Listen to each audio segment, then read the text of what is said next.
Good morning, ladies and gentlemen. Former Prime Minister Bruce Golding, Vice-Chancellor Sir Hilary Beckles, High Commissioner David Fitton, distinguished ladies and gentlemen. A few days ago, the unexpected,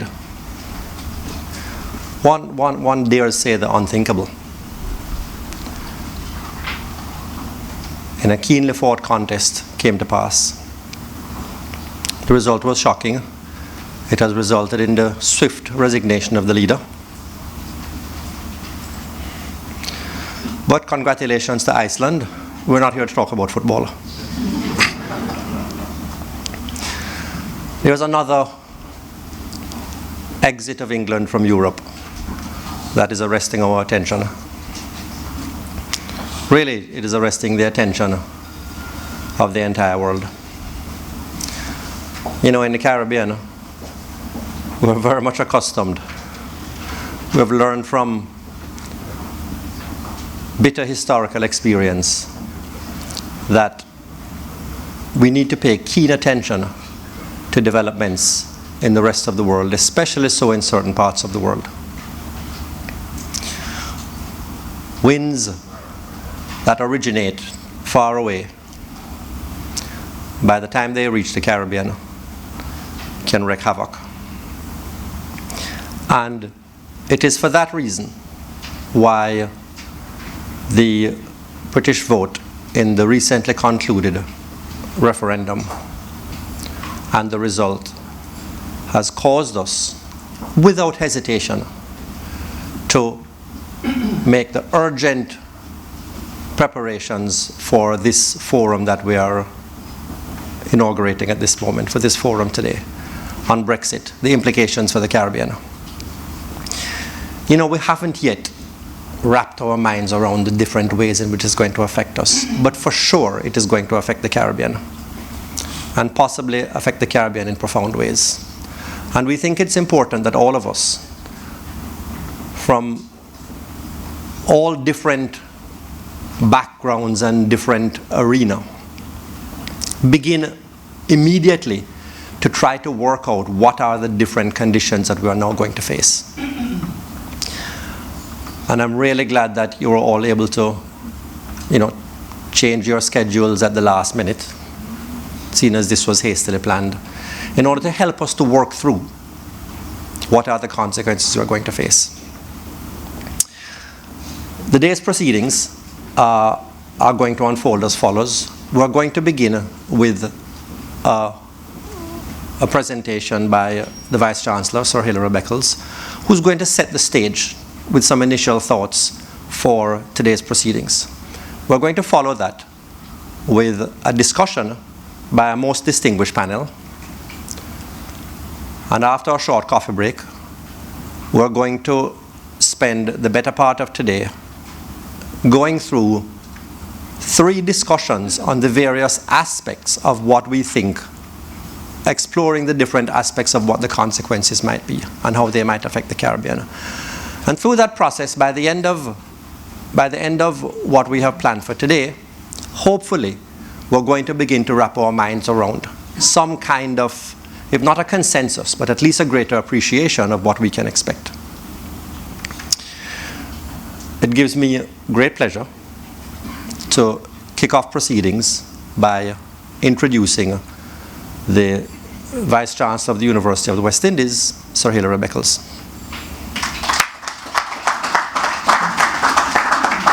Thank you very much, Dr. King, and Honourable Leader Bruce Golding, Excellencies, colleagues and friends, and all of our participants on Global Stream. Good morning, everyone.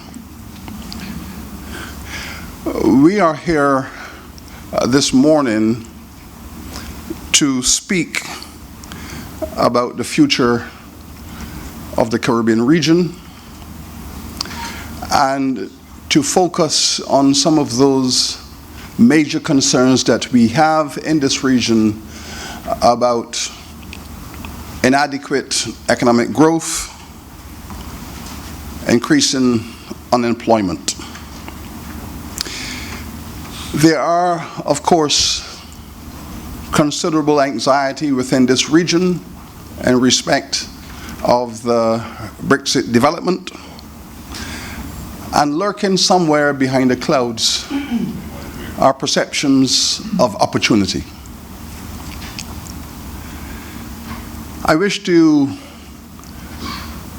express gratitude to Dr. King for so effectively responding to a last-minute call just a few days ago to put this symposium together so that this university may engage the Caribbean people and the world beyond. And Dr. King, I thank you and your colleagues for the alacrity with which you have responded to this request. We have said that our university is committed to being an activist university. Just a few weeks ago, we were in the vanguard of the issues surrounding the Zika virus and building resilience in this region. Now we are speaking about trade policy, trade laws, and matters of economic significance. But in order to see the future, and this is emerging from my own discipline, to see the future, to effectively conceptualize possibilities for the future, it is important to reflect upon historic trends. It's important to historicize a moment in order to effectively understand it. This moment, therefore, in my judgment, is an interface between historical processes and economic trends and patterns.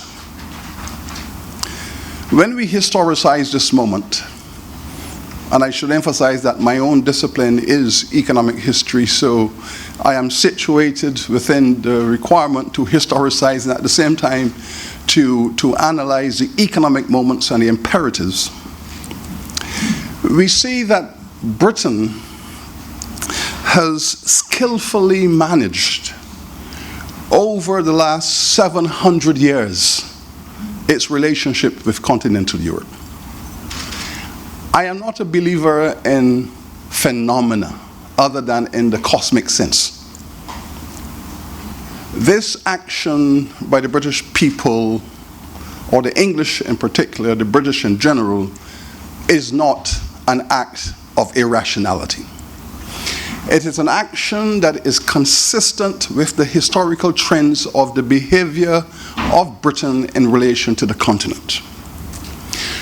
To identify those historical trends and patterns is therefore to see the unfolding as just another phase in an endemic structural relation between Great Britain and the continent. You can begin your analysis with the strategic use of royal marriages to change the relations between one country and another in Europe. The signing of strategic trade agreements to include one nation and to exclude another. The skillful use of naval power to change the balance between different parts of Europe. And to effectively use trade laws and economic theory in order to interfere in the relationship between itself and other countries in Europe. Long term, 700-800 years, the trend has been for Britain to keep Europe divided, to keep Europe off balance, and in that process to reaffirm its specific supremacy within that geographical space. Britain has therefore been in and out of Europe strategically over centuries in order to promote its own specific national interests. What we are saying today is consistent with that historical process. I think we should take off the table concepts of buyer's remorse, irrationality, and all of those other collective thoughts. The British have acted strategically. The Scots have acted strategically. The Irish have acted strategically. And the English have acted strategically. I was a part of that first referendum. I was a young student in the 70s. I voted in that referendum. I voted in. I am connected to this personally in many important ways. But the Caribbean have been at the center of all of this for the last 400 years. The Caribbean has been at the center of all of these trends and patterns for the last 400 years. We must understand that. Britain sought to take away this world from the Spanish. The Spanish owned it. Britain took it from them. All the pirates and buccaneers, all of that was British foreign policy mobilized to take it from the Spanish. We were at the center of that, especially here in Jamaica at Port Royal. Remember, we gave a knighthood to Henry Morgan for taking the Spanish countries away and bringing them home to England. We were all in the midst of this. The trade laws of the 17th and 18th centuries, the first global trade laws passed by the British, the Navigation Acts right through to the trade laws, were designed to break the commercial dominance of Amsterdam and reassert London as the financial center of the world.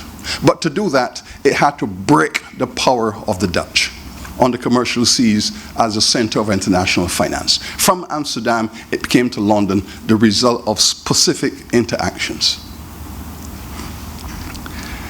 Then there was a need to break the power of the French, and that matter was settled at Waterloo, as you all know. By the end of the 18th century, Britain had the lion's share of global dominance. Trade policy, trade law, it had broken the power of Europe.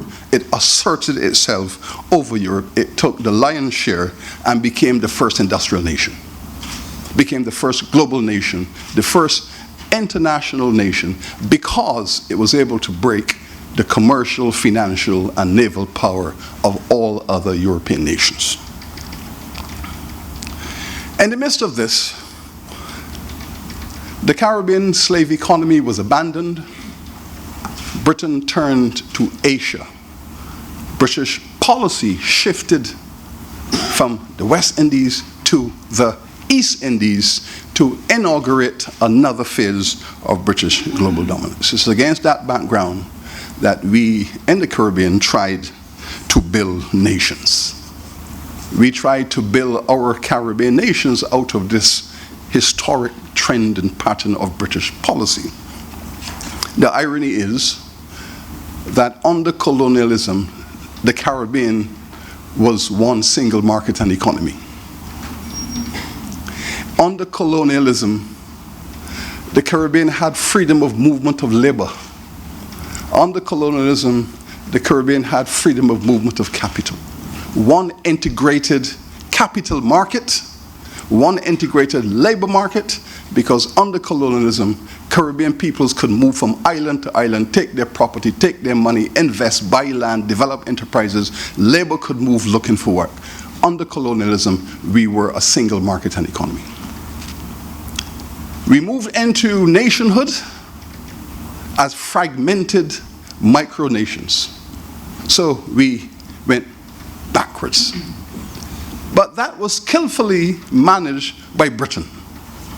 The refusal of Britain to fund the Federation is the single most important cause for the collapse of our effort to federate.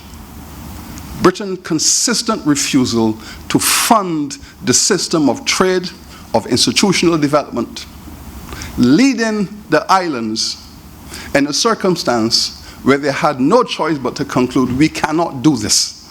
It cannot be done. Britain pulled the plug on the federal project. That was also in Britain's interest. It was also in Britain's strategic interest not to make arrangements to facilitate the federation, but to see to its failure, so that then we can be fragmented, scattered, broken, skillfully managed. You only have to read the correspondence of Reginald Maudlin and all of the rest of them. We can see all of that at work. So we started to build our nations out of this rubble of colonialism. No development plan, no strategic plan to assist countries that had been ruled for 300 years. Britain took Jamaica in 1655, gave it independence in 1962, leaving 80% of Jamaican people illiterate. After 300 years of extracting wealth out of Jamaica, gave it its independence and said, now go and develop. I don't know of any body of economic theory that would allow a nation with 80% illiteracy to transform itself into a viable, sustainable economy in 2 generations. But we tried hard, and we made a great sense of progress out of it. I've always said we have to congratulate Jamaican people, Caribbean people, for moving significantly ahead with nation building despite the lack of support and the rubble that we had to create. But we did that by making a massive investment in social policy, which is responsible today for the collapsing of our economies, the burden of the fiscal deficit. Because if you have 80% illiteracy and you want to build a nation, then all of your resources have to go into education, health, housing. All of your surplus has to be directed towards creating citizens that are functional in the modern world. All of the Caribbean countries went into hyper-social spending to clean up the mess. But in cleaning up the mess, they overextended themselves, found themselves with massive fiscal deficits. Again, we need to understand this context within the context of what was inherited. And in all of this, no investments in research and development. In the place of a policy of support for development, we were offered instead preferential treatment for our commodities. It was that preferential treatment strategy in place of research and development, in place of a development plan, that made us dependent upon dependency, prolonging the ongoing dependency mentality that should have been uprooted. It was fostered with the preferential treatment for our raw materials. Then, in the midst of that, Britain joins the European Common Market, European Community. Pursued its interests, leaving behind the Caribbean and CARICOM in the first shock state of dismay. In the mid-70s, we were having the same conversations that we are having today, because in the mid-70s, it was about what are we going to do now? Britain has gone into the European market. They have abandoned us in the Caribbean. They have said to us, the days of preferential treatments are over. Find your way. This is part 2 of that conversation. How did we respond in part 1? We responded in part 1 by calling for the formation of the ACP. The ACP was our strategic response to abandonment when Britain entered the European market. Our heads met in Guyana, got together and said we need a strategic response, the formation of the ACP. And that was a bold and important initiative that we took in response to the first phase of Britain's action that impacted the Caribbean. What we are looking at now is phase 2. And this phase 2, again, has been skillfully managed. I was living in Britain through most of this period when Britain went in. And as an economic historian, I can tell you the biggest challenge in Britain was how to transition the British economy from a dying manufacturing, coal and steel economy into a high-level international services economy model. And Britain entered the European Union, used the last 40 years to transition its economy from an uncompetitive, highly competitive services economy model built around London, built around finances, built around international trade and services, and at the end of this process, Britain has pulled out. The purpose for going in the first place was to use the context of the European Union to restructure, transform its economy, and having done that, it has now taken the choice to remove itself. I do not see these things as coincidences or irrationalities. The history shows these are highly rational, scientific choices that are made by men and women who have thought these matters through, given their concerns, fear of being consumed by a European continent. And Maggie Thatcher was always very clear on that. Britain's fear has always been a European superstate. A superstate in Europe within which Britain would be subordinated. Not going to happen. Now, we are at a moment where we have choices. We can wait and see. And there's a group that says, well, let's wait and see. We can't read the future. People who say we cannot read the future are people who don't know the past. If you know the past, you can understand the present and you can see the most likely trajectories for the future. You can see the most likely trajectories for the future if you understand historical trends that give you a clear perception of what is your current reality. There is no need for us to wait and see. This is an ongoing process. There is no doubt that the current situation is a threat to our economies. There is no doubt it's a threat to the fragile stability that we have put in place in the last 10 years. Fragile stability. The governments have worked hard. The private sectors have stepped up to the plate to stabilize the situation, to lay the foundations for growth. This circumstance is going to adversely affect that fragile stability that we have achieved through hard work and at the cost of the people of the Caribbean. Because there is no doubt that the stability we have achieved to create the foundations for growth has taken place at the expense of the poor. This now threatens the poor again by threatening the stability that our leaders have put in place. The trade agreements will have to be negotiated. The international banking systems are already looking to redomicile. Investments are being put on hold. All of the projections we have had in this region for growth were predicated upon a kind of stability in the world economy that would allow us to plan. We cannot now do this in the short term. Europe will now renegotiate its relations to the European Union. Britain will now renegotiate their relations. So in the next 2 years, while Britain is renegotiating its relationship to the European Union, we also have to begin right now to renegotiate our relationships with the European Union and conceptualize what our relationship will be with an independent Britain. We have to do this and do this now. But we know that there are institutions that are available to us that we must now move to protect and to enhance. We have to move quickly to protect and to enhance the ACP group. This is the only thing we have to hold on to right now, the ACP grouping and the consolidation of the CARIFORUM grouping. We know these things. These are the things that we have to hold on to now. And the logic suggests that we must dig in with the ACP, expand the CARIFORUM, and strengthen the regional economy, strengthen the regional movement at this particular moment in time. We have little choice. European Union, 450 million people working with ACP. CARIFORUM, 37 million. The inner core of CARICOM, 17 million. 17, 37, 450 million. The logic speaks for itself.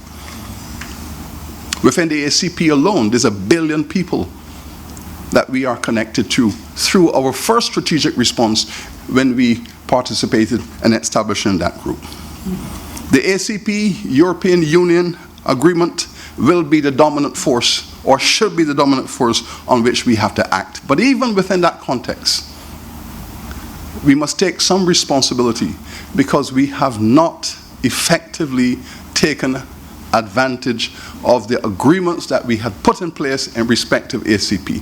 In fact, we have fallen terribly short in terms of implementing the agreements that we signed within the ACP that could have brought growth and development to this region. Our reaction to the ACP and to the EPAs has been anemic. Great opportunity framed, great opportunity conceptualized, response anemic. To the extent that within the international community, there is a description of the Caribbean as suffering from implementation deficit disorder. That we conceptualize, we plan, we frame, and we do not implement.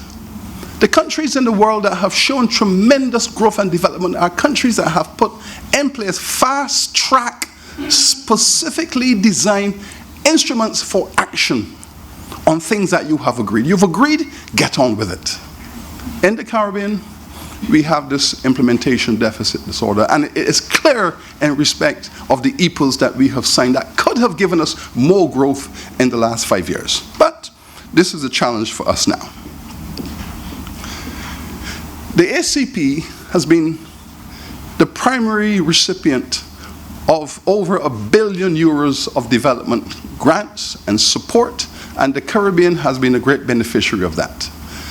We cannot afford to risk losing out on the European development funding models that we have put in place to bring development grants and support into the region. We have to move to consolidate all of this. And bear in mind that the European Union is our second largest trading partner, after the US, the European Union. But even within that European Union complex, it is true that the vast majority of our trade goes through Great Britain within the European Union context. So we have to be very mindful of the fact that the European Union is the second largest trading partner, but Britain remained the conduit through which most of that trade has gone. The trade and services opportunities we have missed. Then we must ask ourselves, why must we act? Why must we act, and why must we act now?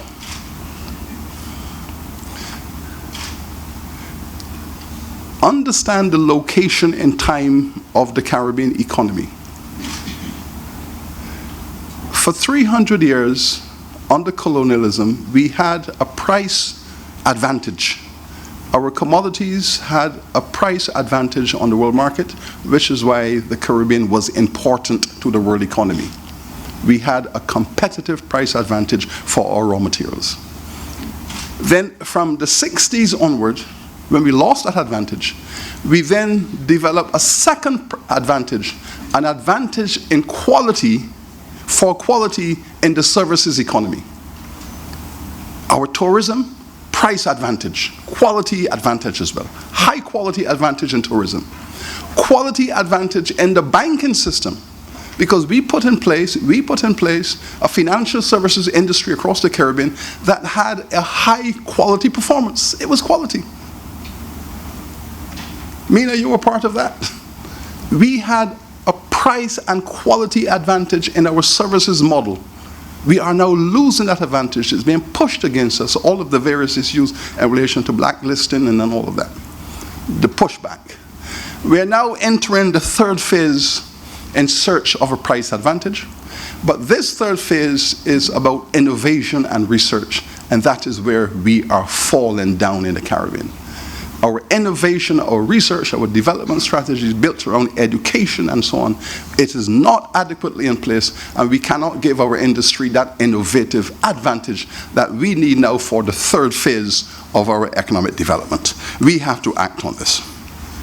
And I wish to say to the Honorable Bruce Golding that history has now positioned him to become a strategic leader for the Caribbean at this moment with the Jamaica CARICOM Review Commission. Strategic moment to renegotiate CARICOM's relation to CARIFORM, CARIFORM's relationship to CELAC, and to integrate this entire Circum-Caribbean. 200 million people within our Caribbean space, from Mexico through to Venezuela, Colombia, the islands, the Caribbean as the hub of this entire Circum-Caribbean now has to be renegotiated. And this burden is going to fall on Mr. Golden and his committee to show the way forward now. This work has to be done. This work now has to be done. The Caribbean has to see itself beyond its insular space into its hemispheric and into its continental rim. This entire 250 million people must now be networked with the Caribbean at its core, and it can be done. This has to be our strategic response. There are some specific issues that we must consolidate within the European Union right now, and I'm going to emphasize some of these. The European Union, while it has pulled us in through the EPAs, is also pushing us out through some of the blacklisting analysis they have put in place for our services economy. This is hurting us.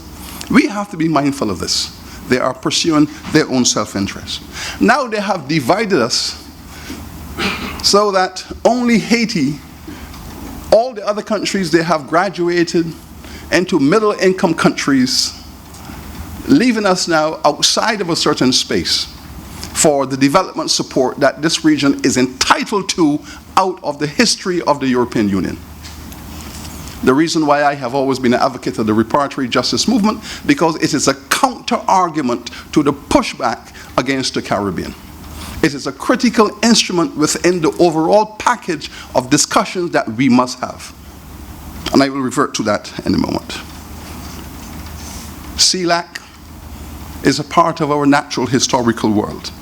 And we have to say to the European Union, this middle income gradation structure, which is being used as an instrument against the Caribbean, we have to shift the conversation to the issues surrounding the SIDS.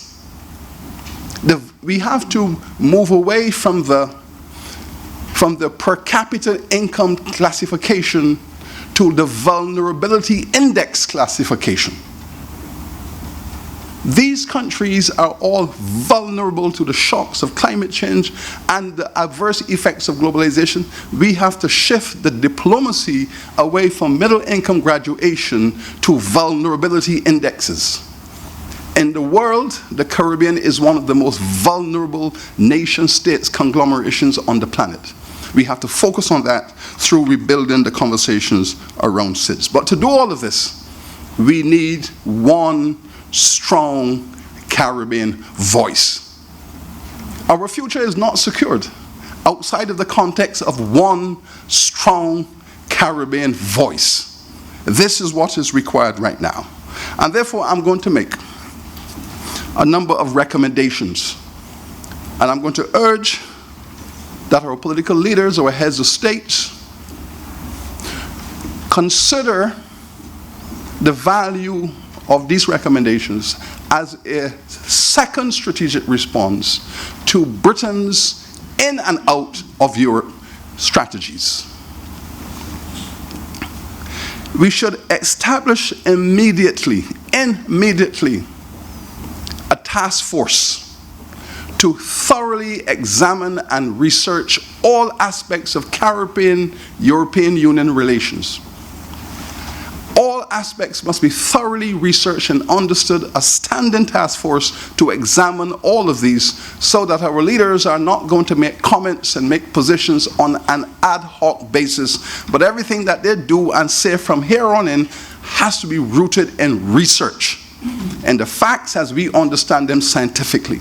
We have to shift to a new kind of politics, a new kind of diplomacy, fact-based, research-driven. We can do this, and we must do this. Everything we do from here on in, week by week, month by month, has to be thoroughly researched, examined, and the data made available to our decision makers. We have to strengthen We have to strengthen our conversations around the EPAs. We have to renegotiate the EPAs. We have to recommit to the EPAs, and we have to insist upon an activist attitude towards those EPAs. There's no point in having agreements and you don't respond to them. You sign them, you agree, you back away, anemic response. We have to step up our game and go aggressively in to fulfilling the agreements that we have signed in respect of the EPAs. We have to strengthen and expand the CARIFORUM community. The CARIFORUM community can be our doorway into the CELAC. We need a new diplomacy to redesign the architecture of what is the Caribbean and what is the Caribbean survival space. You know, the indigenous people of the Caribbean used to get in their canoes and sail from St. Vincent to Mexico. They used to sail from Venezuela up through the Guyanas, up through the Antilles, into Cuba.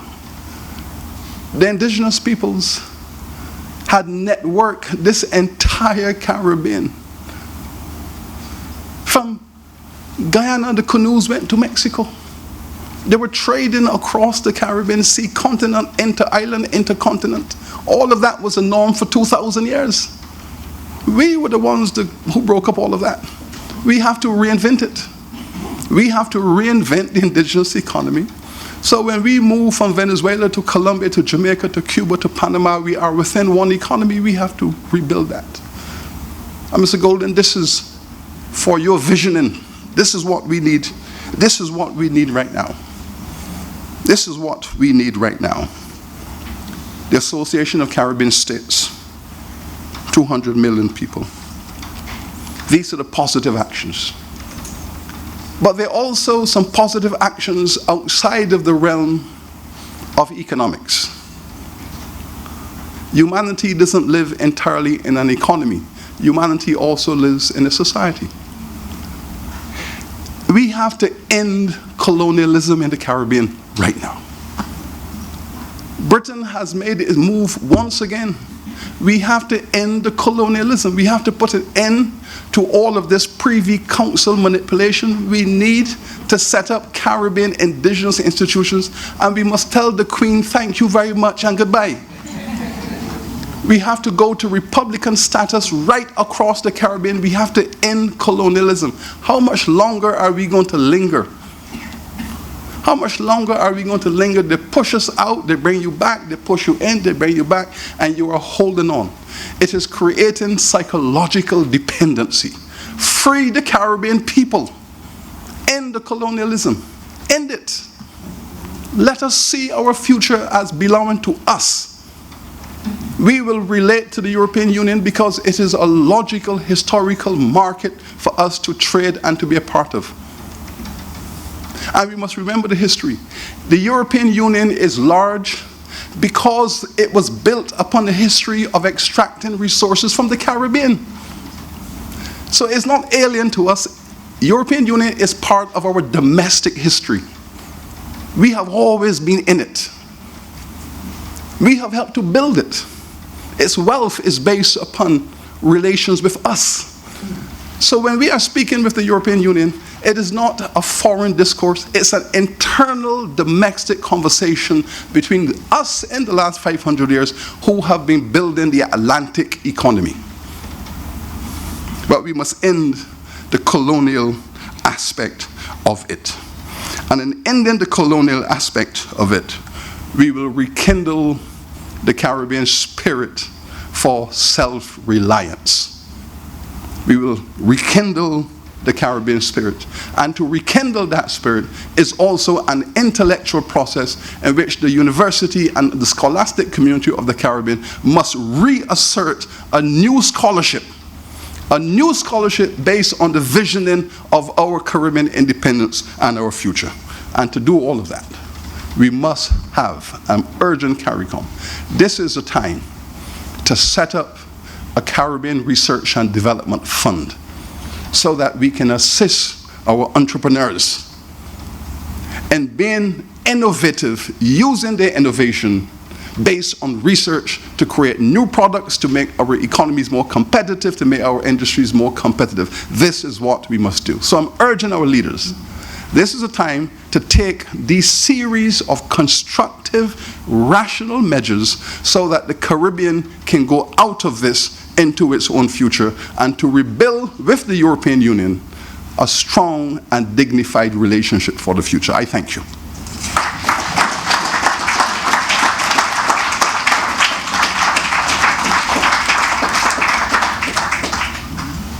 Thank you very much. You know, I introduced the discussion by making reference to the Caribbean in other ways and throughout history of being buffeted by winds that originate far away. And the Vice-Chancellor has given us a strong charge that in the face of that, it is time, long overdue for us to, and forgive the cliche, to become masters of our own destiny, finally. And that is the way that we are going to meet the challenge of the latest strong wind to come our way. Now we're going to explore this further, and so I'm going to invite our panelists to join me at the front, and we're going to see if we can dig a little deeper, understand a little better the process that is unfolding. Our former Prime Minister of Jamaica, Bruce Golding, His Excellency, the High Commissioner of Britain, David Fitton, here. I'm going to be at the end. And from Jamaica National, Dr. Dana Dixon. Thank you. Welcome, and I'm glad you all could join us. Perhaps we can start by asking each of you, beginning with former Prime Minister, if you will just give us your initial thoughts on what has unfolded. My initial reaction may be somewhat different from Sir Hillary. What happened last week stunned the world, partly because of the possible impact it's going to have on the UK and on the European Union. But I would suggest that to some extent, and I don't think it is an insignificant extent, it stunned the world because it was unexpected. It's like when you're involved in a car crash. It frightens you, even before you're able to determine the extent of the injuries or the damage. Certainly in trade terms, I think Britain is going to hurt. I think some 44% of Britain's goods and services exports go straight to the European market, whereas the EU exports only 8% to Britain, so that there are issues that will have to be dealt with. 53% of Britain's imports come out of the European Union.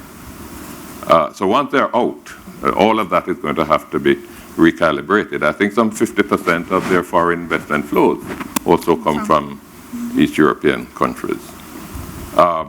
What that recalibration or restructuring is going to be is still too early to tell. There are various options that are open. They can try to get into a Norway-type arrangement where they have virtually the same access that they would have as members.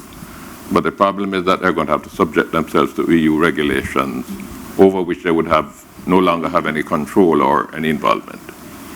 But I think the fact is that the EU market is just too huge and too proximate for Britain to ignore.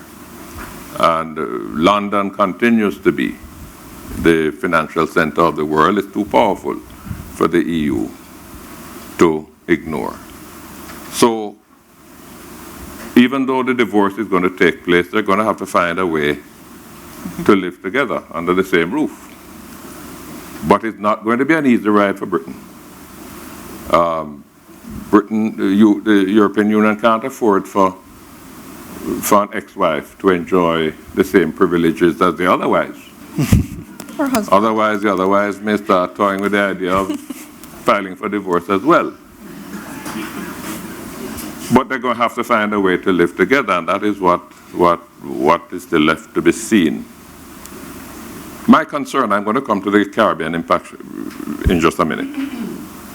My deepest concern is that the Leavers, having campaigned and having won their exit vote, don't seem to have the faintest idea what to do next. It's like a dog chasing the car. Having caught the car, what do you do with it?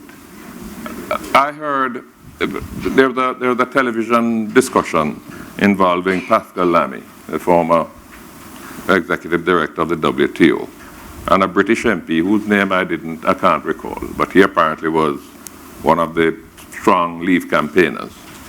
And when Lamy started to explain the complexities of Britain negotiating a new trade arrangement with the EU, this guy didn't understand what he was talking about. He was completely nonplussed. Reminded me of one of the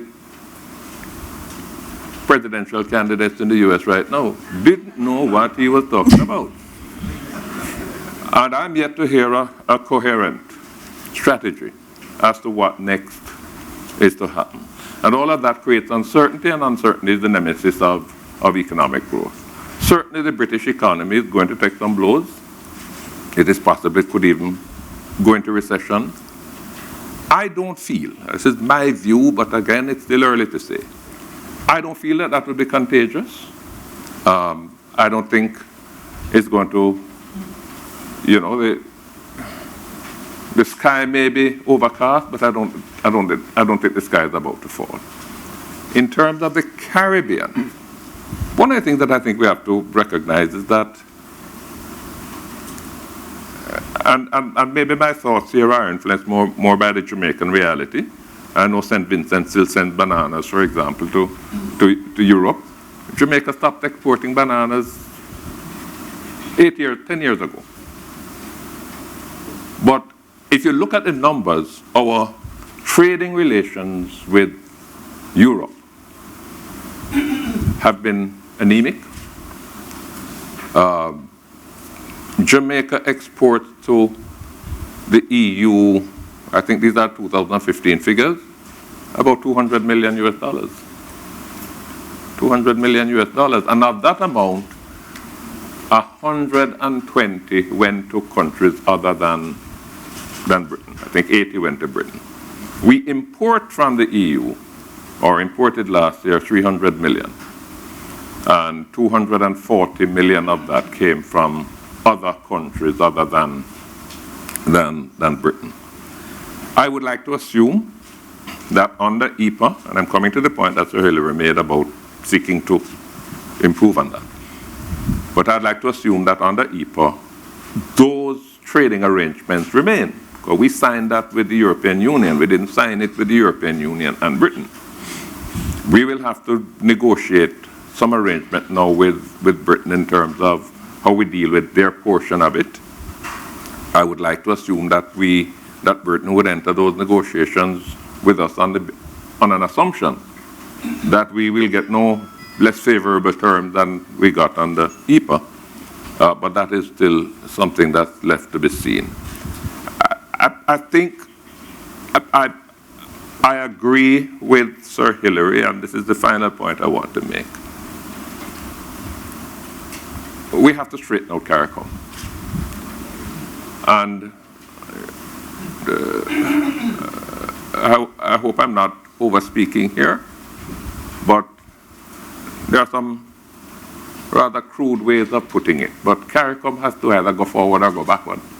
It can't stay stuck in the pothole, which is where it is.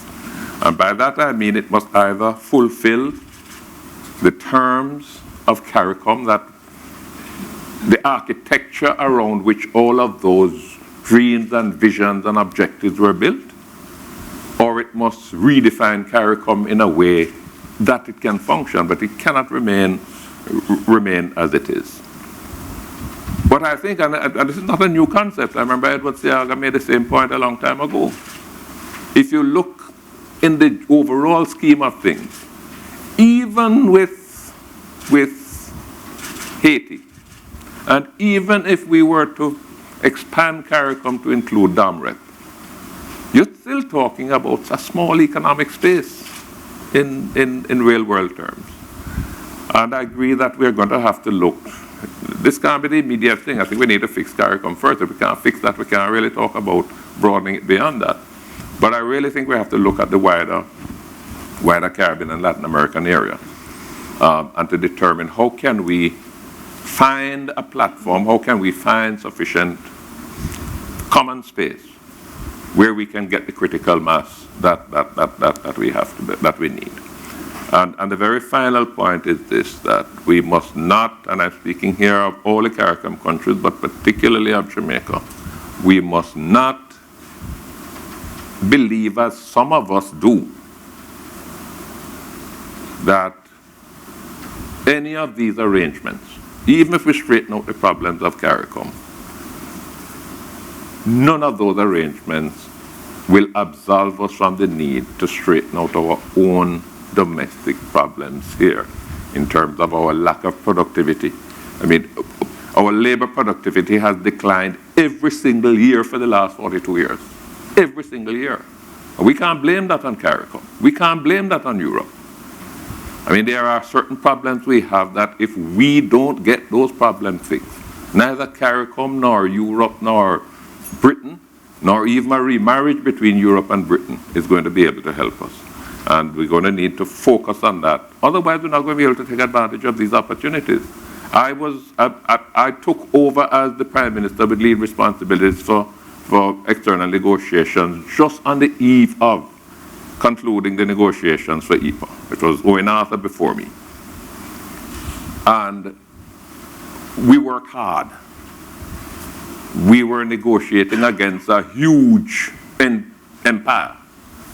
But I think we came out with an agreement that created opportunities for us that could have. I remember one night in Montego Bay, we were up until about midnight, stuck on one point, and that was to ensure that our artists could be included in getting free access to the European market. And after how many years now? 8 years? Only our artists have taken advantage of it. We have not succeeded in exporting one more case of anything to Europe. And in fairness, they have their issues with us, and we have our issues with them. But not all of this can be blamed on Europe. We have to focus on what our difficulties are here. Thank you, Mr. Golding. By way of context, I should let you know, those who are not already aware, that Jamaica's Prime Minister Holness has asked Mr. Golding to chair the CARICOM Review Commission. Excellency, what are your initial thoughts? Well, thanks. I'm impressed by the speed with which you put this together this morning. And before I came here, I didn't think I'd hear myself saying this, but I found, as I listened earlier, that I agreed with much of what Sir Hilary said. I think your historical analysis was very compelling. It wasn't an act of irrationality last week, I'm sure. There were some irrational people. But equally, I'm not sure it was a grand plan either. I think you give the UK far too much credit in that respect, if that's what you were implying. I think the strategy that you remembered from history was doubtless there. And Britain as a country, the British government is capable of strategizing. I doubt whether this was one of those occasions. But what the British government is also pretty good at, and not necessarily better than anyone else, but reasonably good at in my limited experience, is flexibly responding to situations. And this is one of those situations it's going to have to respond quickly and flexibly. I also agree with you, Vice-Chancellor, when you say that CARICOM and Jamaica can't just wait and see. I think in the UK's case, those of the exiters who will form part of the new government, and indeed some of the remainers who will form part of the new government, will need some time. As David Cameron said last week, there'll be a new Prime Minister. And there'll be pressure from Europe on the UK to take the necessary formal action, invoking Article 50 of the Lisbon Treaty quickly. I'm not so sure Britain will be in a position to do that so quickly. There will need to be some strategizing of the sort that perhaps was not there last week. But that shouldn't mean that CARICOM, Jamaica, or our other friends should just sit and wait. You mentioned the relationship which has to be developed between the Caribbean and Europe and the Caribbean and the UK. The relationship between the Caribbean and the EU is perhaps not for me to speak about, but I will anyway. It's one that I don't see changing in a very negative way at all. Some of the issues which you've mentioned, such as blacklisting, vulnerability indexes, graduation and so on, the UK was in fact, I believe, one of the strongest champions of Caribbean countries in that debate which went on in Europe and which goes on now. And will still, to the extent it can, with this new relationship with Europe, continue to champion the interests of small island developing states and their vulnerabilities. But it's another reason why I don't think the Caribbean should wait and see. I think that's a discussion that the Caribbean, CARICOM in particular, should be having with the EU, because the Caribbean benefits greatly from EU development aid, much of which comes from, or has come from, the UK. Over time, whether it's 2 years or more or less, that will change. The UK will have its own relationship with the Caribbean. It's very important, I think, for the Caribbean to not only understand, but to work hard to maintain the strength of that trade and development relationship with the EU, because whether we like it or not, one of the champions of that relationship will no longer be inside the EU. We, as the UK, will have to look to a new relationship. As the former Prime Minister said, it may be a Norwegian model, it may be something else, it may be a completely new trade relationship with the EU, because a Norwegian or another type of EEA model has certain obligations which the Exiters don't appear to want. And so the negotiation will have to work out which obligations the UK is prepared to sign up to, and which, on the EU side, the EU is prepared to negotiate. There may be other arrangements which the UK will have to look at with the EU. But the UK will also, if I can use your analogy, Mr. Golding, as the ex-wife, look to other partners. And some of those partners are not far from this room. But there are others in the wider world.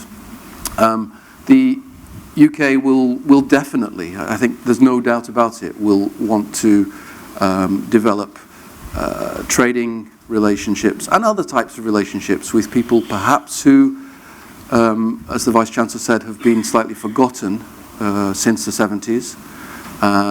And, it's not a one-way street. Whoever we're talking to, whether it's CARICOM or East Asian countries or the US or Canada, will have their own demands as well. I think everybody understands that.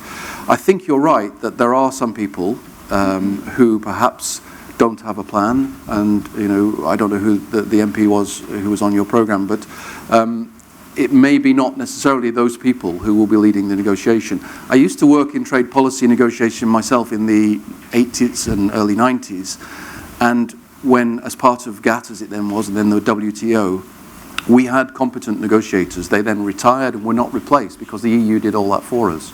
So the UK has a problem. We no longer have that expertise, which we have to build again. We may have to import it from somewhere else.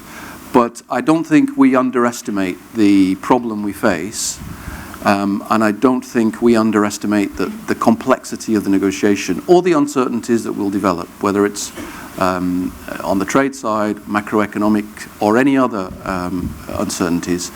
And it's a reason why I think we have to be careful in the UK to get our position properly formed before we approach the EU in the formal way, and perhaps then fit back into the sort of scenario which Sir Hilary outlined as a strategizing UK going forward.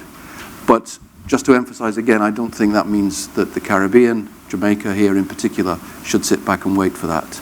It's in your interest to talk to us and to the EU in particular now. Thank you, High Commissioner. You know, as we listened to the Vice-Chancellor's presentation, it was clear to us that this development has many, many dimensions. But what has arrested people's attention, certainly initially, is the potential economic consequences. So we thought it was important to bring a business perspective into the room. Of course, fortunately, we have someone who can bring a business perspective representing Jamaica National that has interests in the UK and in Europe, but has an academic background. Dr. Dixon. Thank Your you. thoughts? Thank you very much, Damien, and I welcome the comments from the Vice-Chancellor. It was really good to hear that economic history, again, outside of the context of being a UE student. But I am going to be looking at, and I brought a few slides, I speak using slides, and I think visually it's important to get to the heart of what we're saying. Many of our companies across the region are interested in what's happening with Brexit. It has profound implications for many of us. It is not a joke. I know in many, we see many of the cartoons, we have the talk of the orange people and what they look like, and the discourse has not necessarily been very positive. I know when I spoke to my own relatives about their vote, I had some relatives who voted to leave and some who voted to stay, and I felt that the discourse was not at the level that I would like, and those that wanted to leave, you know, saw that, you know, this is the savior for Britain. But it's actually fraught with so many other issues. All the chaos that we saw really right after the vote results came in, they were very important, because if you look at it, the pound depreciated by over 10% in one day. We saw the pound at the lowest value in 31 years. We saw the downgrading of UK's credit rating. We saw $2 trillion wiped off global stock markets, and I should have moved on, but I notice it's not transitioning. But these are very important things, and all of our companies have been looking at it. And when I called my colleagues in the private sector, they were also very interested in what was going on, because it has implications for us. So if we're looking at this Brexit backlash, what does it mean? The UK economy is very important to many companies around the world, not just UK companies. And so even for us as a financial institution that has interests, we have to take a strong look at our investments in sterling. We have to look at that exposure. And many of our financial institutions in the region are doing that same thing. We're also looking at what are the implications for the downgrade in terms of what has happened in the UK. We're looking at whether or not there is any contagion that is expected. If there is contagion, which is somewhat unlikely, but it could happen, what does that mean for us? And so we've all had to be really taking a very strong look at Brexit. And so, yes, sometimes we hear the debate and we talk about it in somewhat a funny sense. It really does have significant importance. And even when George Osborne yesterday, I think it was, said that it's very clear, he made a statement that it's very clear that the country is going to be poorer because of this vote. And there was also this discussion about a return to austerity, potential increases in taxes, cutting of government expenditure. While it seems very foreign, it actually has very important ramifications for us. And as a business that operates in the UK economy being on a downward trajectory has implications for us. And I'm going to look at a couple different areas. And the first one I wanted to look at was the importance of remittances. And remittances are very critical for many of the economies of the region. I'm taking a more Caribbean perspective than really Jamaica. But even if we look at Jamaica, 16.7% of our GDP, or remittances represent 16.7% of our GDP. It's important. In the UK, we're seeing about 14 to 15% of our remittances come from that market. On Friday, I looked at the numbers. We didn't see a fall off on Friday in terms of remittances and what we would have expected on a Friday at the end of the month. But on Monday, we saw some trends changing. On Tuesday, we saw a little bit of change. And when we asked the Jamaican diaspora, what's happening, they say, things are uncertain here. We don't know what's happening. We're waiting and seeing. And in addition to that, the depreciation of the pound had an impact. So if we looked at last week, June 22, if a member of our diaspora sent £100 to Jamaica, their family member would have gotten $17,882. Yesterday, they would have gotten $16,136. Now that's real impact. And a lot of our remittances go for regular consumer items. That affects a lot of businesses. It affects the supermarket. It affects whether or not you're going to fill your prescription in full. It affects many different companies in our region. So when we think about Brexit, it's not really that foreign. And also the question is, how long will that uncertainty take place, and on how long will it be there? When I thought about Digicel and Lime, they're doing quite a bit of business in terms of the sale of air through the diaspora, and they're having that same challenge in terms of looking at what happens in that UK market, because that market is actually a very important market. If we look at the exports from CARICOM to the UK, I was a little bit depressed when I looked at the numbers and saw again that it's been declining even with the EPA, which we thought, I know when I was a student, that this was going to be the agreement that we would take advantage of. It's really sugar, mineral fuels, a lot of primary products, your fruit and nuts and your edible vegetables, and a little bit of clothing or apparel. It's not a lot of things, but it's still very, very important. And if you look at the faces, and even though it's not, if you think of the UK and Europe generally, it's our second leading trading partner, and the numbers have been going down, but there are faces behind that.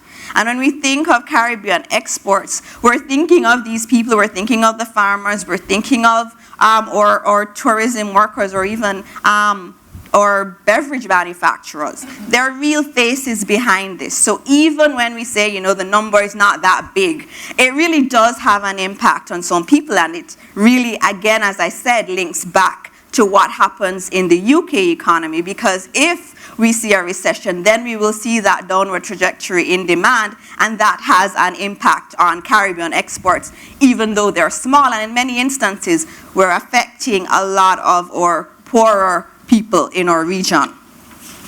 In terms of tourism, which is very important, if we look at the Jamaica numbers, the UK visitors aren't really that big of a number, but in other Caribbean countries, they are very, very important. If we look at what happened in 2008, when we had the global downturn, we saw in some cases tourism arrivals going down by 25%. It was a big impact. Now, given that the UK is very important to some of our Caribbean members, and I can bring up Barbados, for example, where Barbados is the #1 destination for visitors to the Caribbean from the UK. And tourism for Barbados is 50% of their foreign exchange. It's 12% in terms of its direct impact on GDP. This is important, and British visitors spend more per person than any other visitor. And so if there is a downturn, of course, in the short term, you'd already have made your plans. But in the long term, when you're making that assessment, the uncertainty in the economy will definitely have an impact on what you do. And so we can have an impact in terms of tourism. And the last point that I really want to make, and I know you see Britain cutting itself off from Europe, and as we've heard in terms of the historical analysis, that this is actually quite rational in terms of the behavior. There's a little dot right out there in the ocean, and that's us. That's CARICOM sailing out there in the sea, right out there by ourselves. And I remembered, and as you said it, Vice-Chancellor, about the discussions in the mid-70s about, feeling abandoned and the push to ACP. When I joined UE in the 1990s, there was also this discussion about, whoa, it's globalization. What do we do? How do we respond to globalization? And the response was, well, regionalism. So we need to have the CSME. I think we've forgotten about the E, but you had that kind of sense of fear and needing CARICOM. But I wanted to note, since we're talking about CARICOM, I wanted to go back to the legitimacy crisis that I see here in the region, not just on the regional level, but also on the national level. And that has very profound implications for the way forward. And I think there was a part of that at play in the UK, because one of the stats that I found interesting was that when you had very prominent figures coming out and saying, you should support the Remain campaign, the polls went in the other direction. And that does signal that there is this sense that our institutions, our leaders are not really acting in our interest. And that is also at play in the Caribbean quite a bit. And it's also at play in CARICOM, because when we think of CARICOM, you talk about the implementation deficit disorder. That's really something that many of our people in the Caribbean see CARICOM as really just a talk shop. And so if we are going to be moving forward with CARICOM, we have to have it look as if it is fulfilling its mandate and be of value to people. And so our commission, the review commission that we have in Jamaica, is really us saying that we don't see that legitimacy of a CARICOM. But of course, we also see it domestically because we see the low voter turnout. It manifests itself in many different ways. And this is a crisis across the globe, and it's also what we see happening in the US too, and that's something that we have to come to terms with. And that's my final point, Damien. You know, I'm actually glad you raised that issue. You know, as we listen to this discussion, I know one of the things that we are trying to figure out is how significant is this? In other words, how much sleep are we to lose over what is going on? How terrified are we to be? Are we to interpret this narrowly, simply as just a response of certain elements in the UK to the immigration crisis?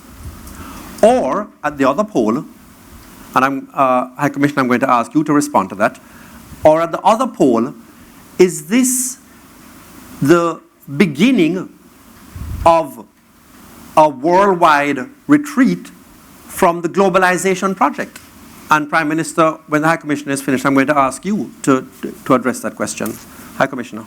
I don't think myself it is a retreat from the globalization project, although there is a risk it could lead in that direction, depending on how people react. I think it was partly concerns about immigration, partly, as you said, that there was a feeling that things were a little bit out of our control, and the ordinary man on the street, if I can put it that way, didn't really feel he had enough say in what was happening in Europe, and decisions were being taken elsewhere which affected his livelihood.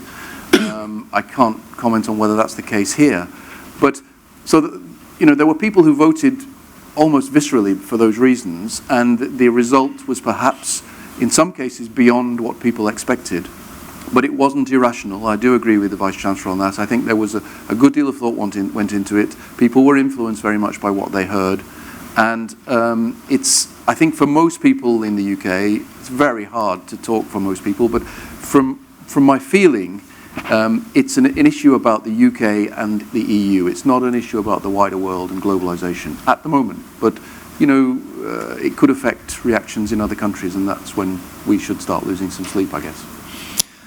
Considering, though, that one explanation for what is happening in the US elections and the popularity of messages from people like Donald Trump, again, is part of this conversation of countries becoming more inward-looking. So, Prime Minister, can you give us your thoughts on how this impacts globalization? Yeah, it will take us back to the point that Sir Hillary made, though, and may challenge his theory that all of this was a grand design. In the case of Britain, peculiarly, unlike what happened, I think, in 74, was it? The Prime Minister and the leader of the opposition were on the same Remain side.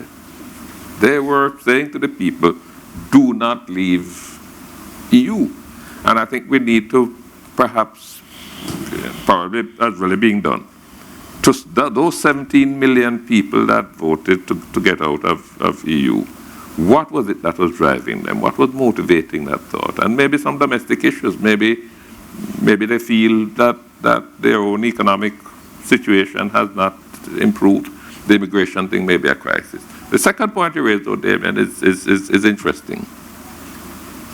We have been seeing signs, I would say certainly over the last 5 years, of discomfort with some of the manifestations of globalization. Sir Hillary mentioned some of them.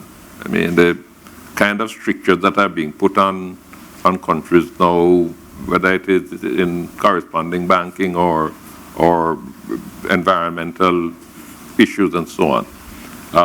You see a lot of that coming out of the US presidential campaign now.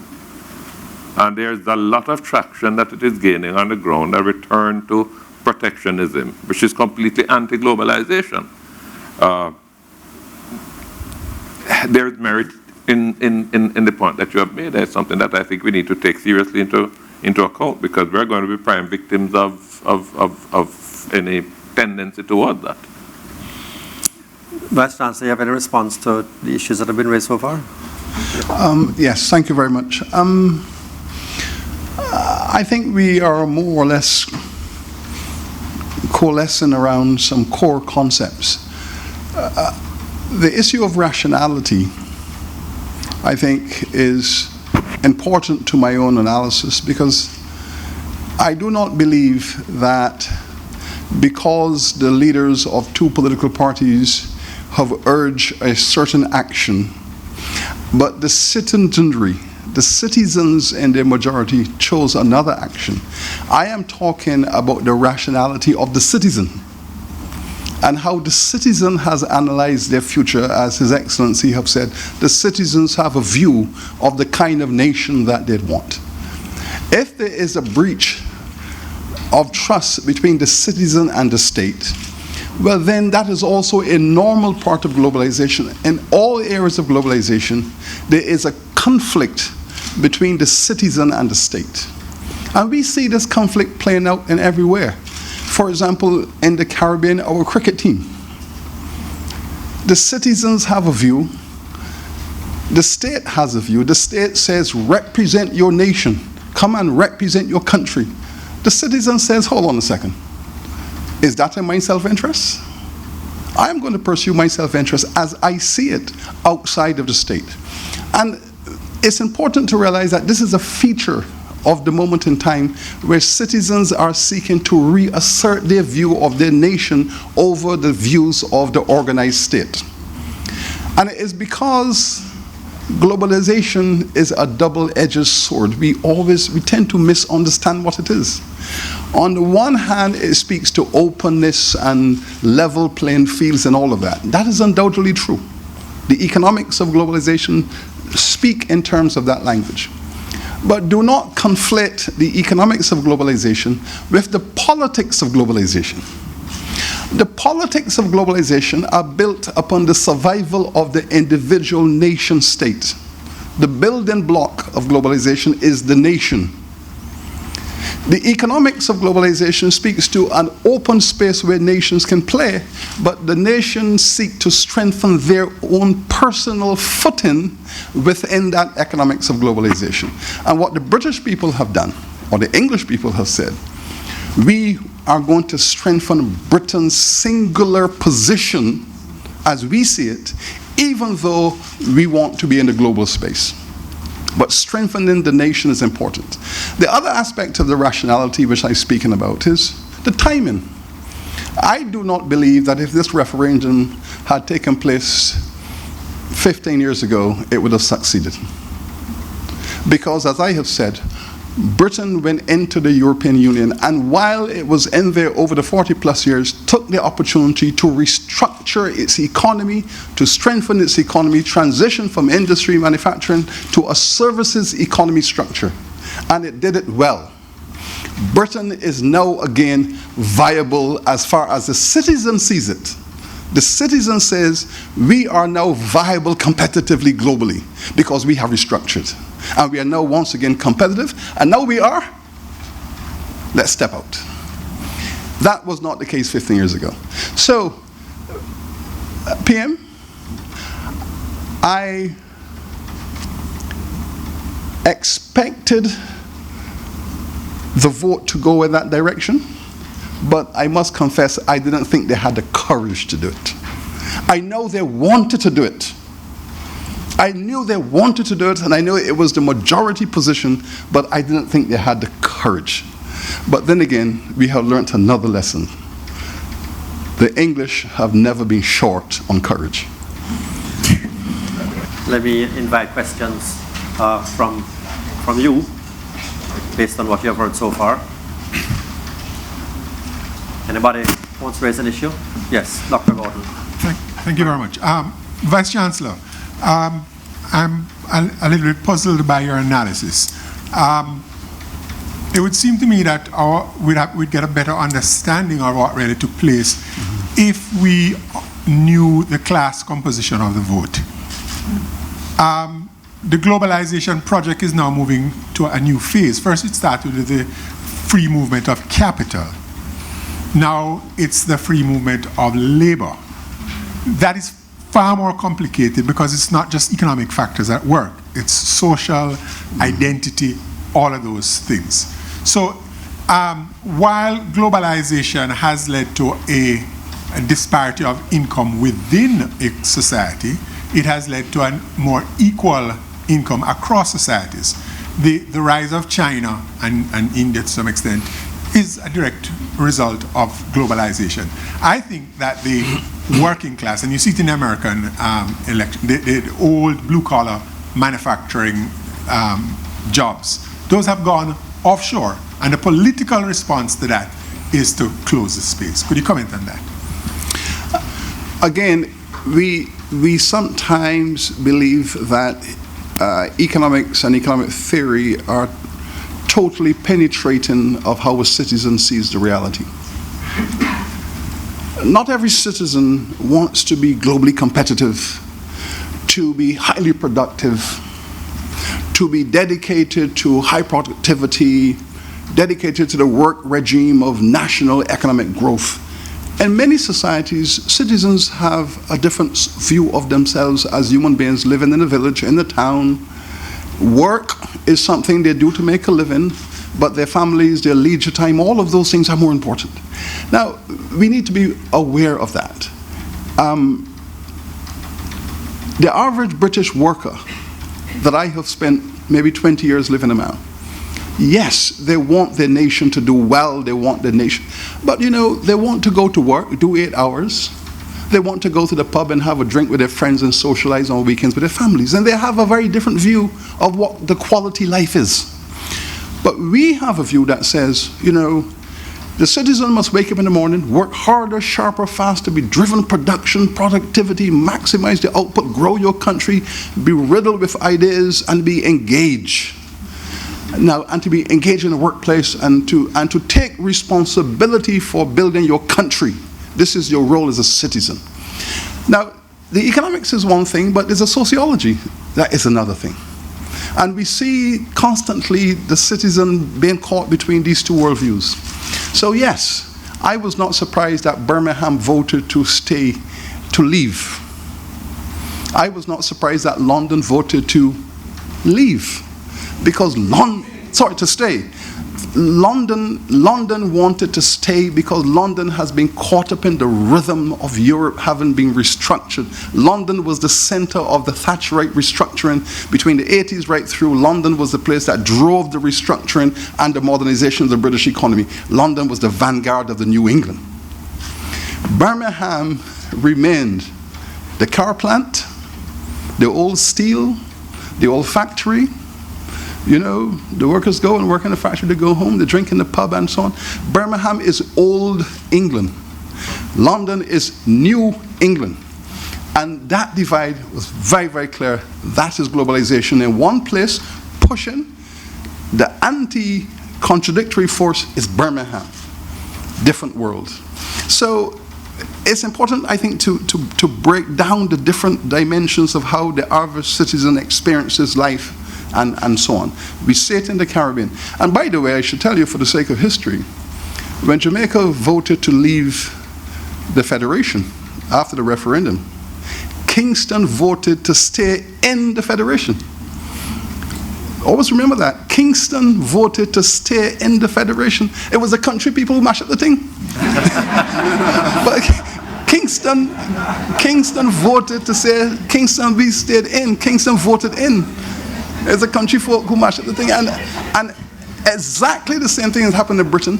London voted to stay in. It's a country people who mashed up the thing. Thank you. Thank you, VC. High Commissioner, I don't know if you're from London or Birmingham.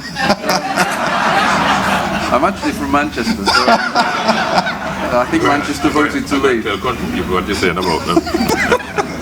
I think it's a fascinating question, though. I don't want to give other people a chance to comment, but just a quick reaction. I think the sociological aspects of the vote, there clearly was a class divide in many cases. People voted because they felt threatened by access to housing, access to healthcare, access to jobs was being diminished. But I think that alone may not have won it. I have the feeling also that there were some people which might fall into a different class who felt that some decisions were being taken out of their hands. And I don't know whether there are any lessons there for CARICOM, but people who perhaps you might expect to look to Europe as an opportunity for them suddenly thought, well, actually, yes, there are opportunities, but some of these decisions are crazy. They're creating red tape where it's not needed, or that sort of thing, with the things you were hearing in addition to the working class arguments which you refer to. Can I just make a comment? Yes, quickly, yes, Prime Minister. David? The High Commissioner said something, not just now, earlier when he spoke, that the ex-wife is likely to seek other partners. And it's an important thought. Always. And let me explain. Because that's an option that would be open to them. I mean, depending on what sort of trading arrangement they can work out with Europe, or even despite whatever trading arrangement. And one possibility, of course, is this new kid on the block, the Eurasian Economic Union, which is heavily driven by Russia, but still involves a market of some 184 million people. Now, they're hungry for the kind of things that England can supply. And it is interesting that they have been in discussions, exploratory discussions with the EU about coming to some sort of arrangement. It hasn't gone very far. I raise that because once you get there, you're going to reshape the global politics. Britain has been the bulkhead, the bridgehead rather, for cooperation between the US and Europe. The US and Europe do not have an intimate relationship. It is Britain that has made that possible. And all sorts of things are now possible. I mean, Britain may have to accommodate the Russia-Ukraine situation because they're looking a new partner. And it could change the geopolitics of the world, and that could have serious implications for the economics of the world, particularly in relation to multilateral posturing. Thank you very much. Dr. David Smith, who doesn't know it, but was my substitute choice for the panelist, had one of these gentlemen not been available at short notice. Thank you to the panel for turning up. A quick question. We talked about the movement of goods and sales, and the point was made that the Caribbean's not really taking good advantage of that, but we are continually trying to move labor. People are continually trying to migrate, mostly to Britain, but also to Europe. Do you see a problem? We already need a visa to get to our colonial masters. There have been implications that there is a certain racist tinge to the vote. Is it likely that we're going to see further restrictions on the movement of Caribbean people into Britain and possibly other ACP countries into Britain? Yes, that's one. Hi, Commissioner. Thanks for the question. You're right, there were some comments, particularly after the vote rather than before the vote, in certain parts of the country which I think are utterly deplorable. They were not all racist, but some were, regrettably. I was very saddened when I saw them. The people, I think, are very much in a minority, but there shouldn't be anyone saying that sort of thing. I'm going to try and turn this round because you probably think I'm going to say this, aren't I, because of my job, but I think this is one of the areas where there may be opportunities lurking behind the clouds, as Sir Hilary said earlier. The migration issue was very complicated when people were making their minds up, and a big part of it was migration, I think, from Eastern Europe. New members of the EU who are coming in and doing good jobs that British people often don't want to do. But nevertheless, for whatever reason, people felt threatened by that. And that then became complicated with migration from people from countries which weren't part of the EU, very illogically. But people, you heard them commenting on that when they were interviewed on the world news.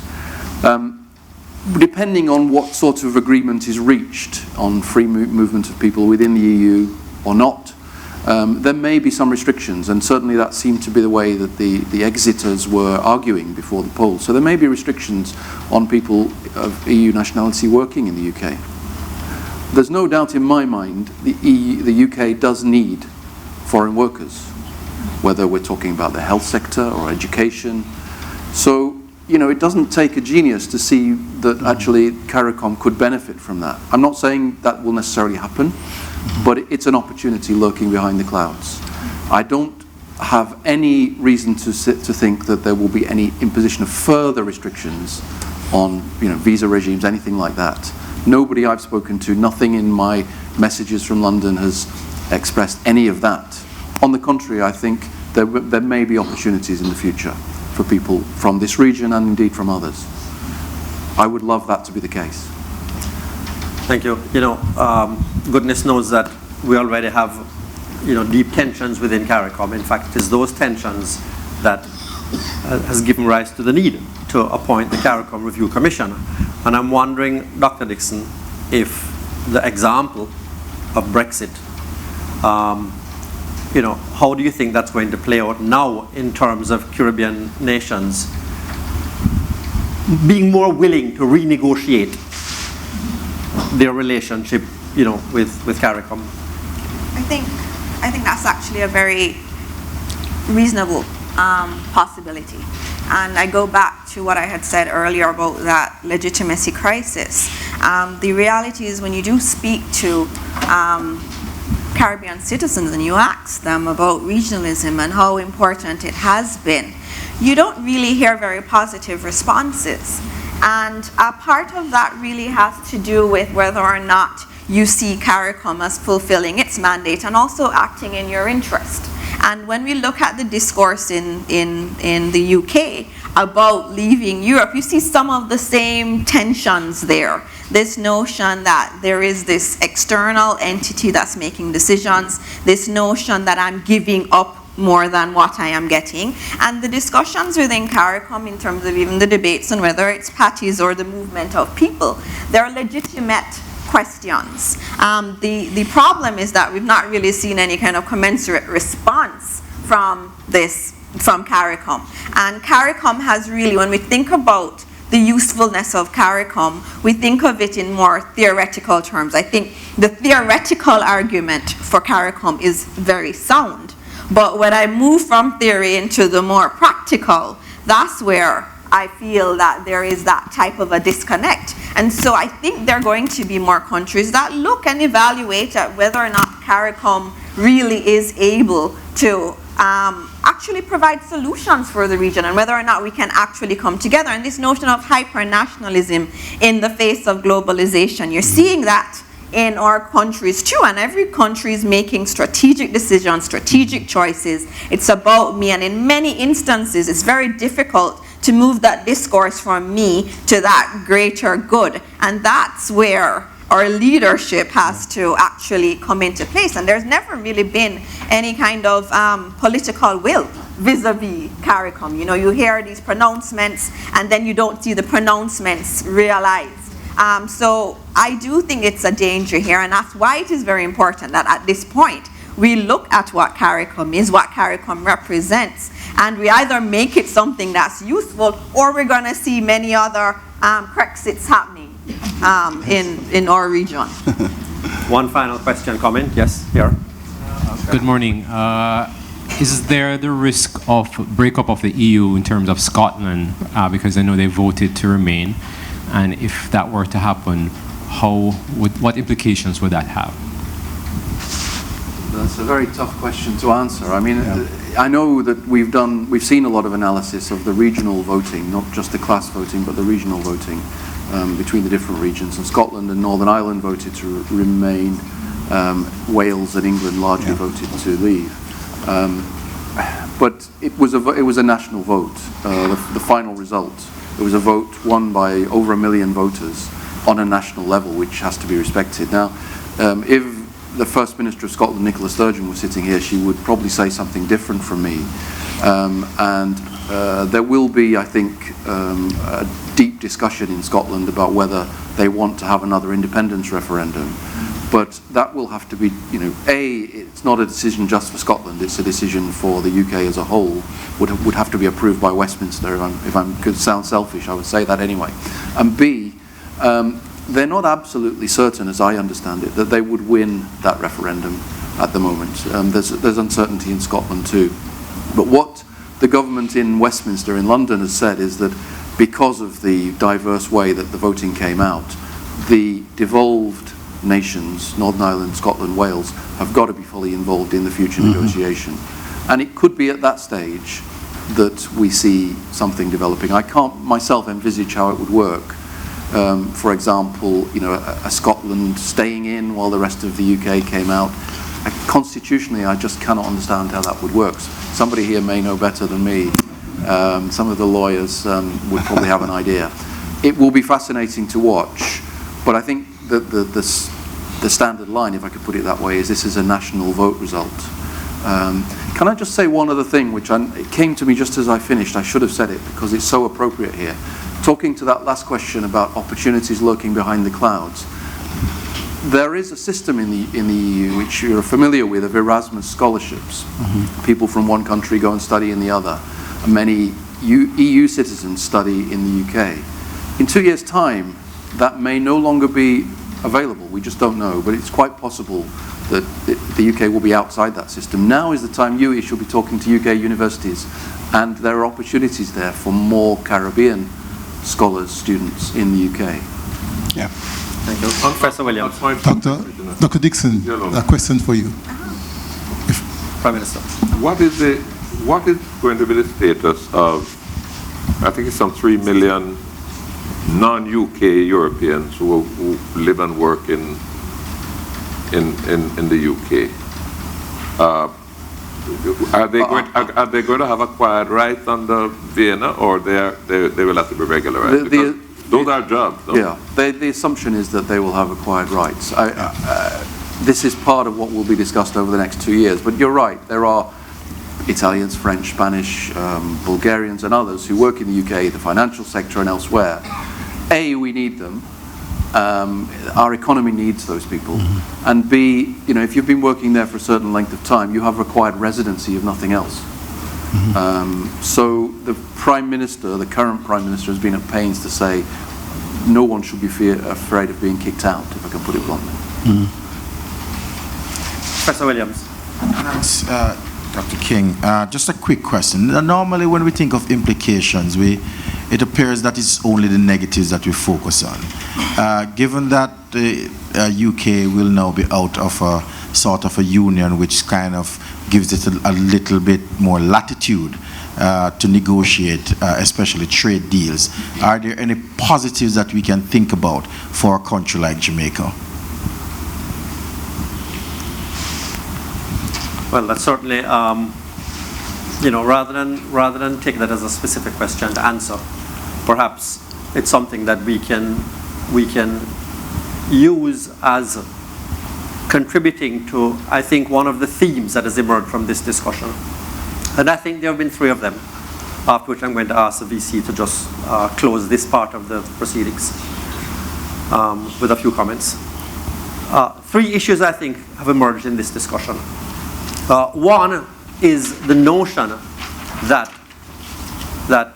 not to see Brexit in isolation from similar historical developments, and just another reminder, this time a particularly urgent reminder, of the need for Caribbean people to take greater control of their destiny and to therefore focus on building their own institutions. That is one.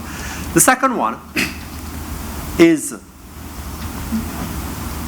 the question of the crisis of legitimacy.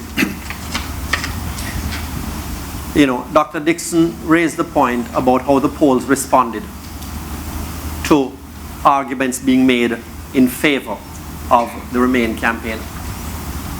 This, of course, has some resonance in Jamaica, because one popular interpretation of the last general election result is that the incumbent party lost because of the perceived arrogance of the leaders And it was a rejection of that arrogance that resulted in the equally unexpected outcome in that case. And so what we have seen is a rejection of the opinion of elites and the perception of their behavior. And the third theme that seems to emerge from this is where in the exit of the UK from the European Union are opportunities for the Caribbean, and we need to start thinking about that straight away. Vice-Chancellor. Thank you very much, Dr. King. Well, first of all, I think we can conclude that what we have been discussing is ways in which countries and people are pursuing their self-interest. It is not about whether Britain wants to punish anyone who wants to punish Britain. It's about how citizens are looking at their self-interest as they understand it and making decisions based on that principle.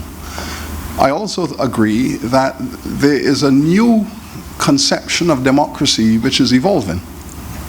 Not just state-dominated democracy or state-guided democracy, what you have called them in elite democracies, but popular democracy, the grassroots democracy seems to be emerging again as in a phase of democracy's evolution. And we are seeing in the Caribbean one-term governments, more and more, and frequently one-term governments, breaking out to the mold of 2 terms as the model, because there is a grassroots intolerance. And I think it has to do with how citizens are now placing a greater premium on that thing called citizen. I think there's a tremendous investment which the individual is making in their citizenship. So this spills out into the issues of race and immigration. Some countries have no difficulty with persons from other countries coming into their country to work. They can absorb that at the economic level. The problem they're having is when that migration transforms itself into citizenship. And that is really where the rubber hits the road. How to move labor around the world to meet the productivity needs of globalization. But the challenge comes when that labor wishes to root and transform into citizenship. And that is where the tension evolves. And this is where I believe political leaders have to carefully and skillfully manage the 2 processes. If the 2 processes are not carefully managed, then it bursts up into racial discord. So I think there's some craftsmanship issues that are important. The final thing I wish to say, though, is it would be remiss of me not to say to you that as a historian, what we have discovered is 30 years from now, when the official documents are released, we will know the truth. Now, and that's important. And that is why in Britain, for example, under the 40-year rule, that all the official documents must be released after 40 years, we usually rush into the British archives to read them as they are declassified. Because when they're declassified, that is when that is what really happened. We are trying to read it now before the official documents are released. And my experience would tell me, therefore, that the rationality of which I speak is already embedded in the official documents. That the thinking behind the Leave agenda is skillfully and coherently designed and worked out. To us, because we have no sight of it, we assume it doesn't exist. And therefore, we have this notion of we're shocked and we're surprised and so on. Those of you who have watched the British comedy Yes Minister would know that the permanent secretaries are behind the scene planning the future. The politicians can say what they wish, but the future of the nation is being skillfully planned by operatives who believe that they know what is in the best interest of their country and they're planning for it. So, Prime Minister, sometimes Sometimes our prime ministers don't always know. So, but a historian can say that sometimes they set you up. Now I know. But we are trying to read it the best we can now until the official documents are released. I thank you.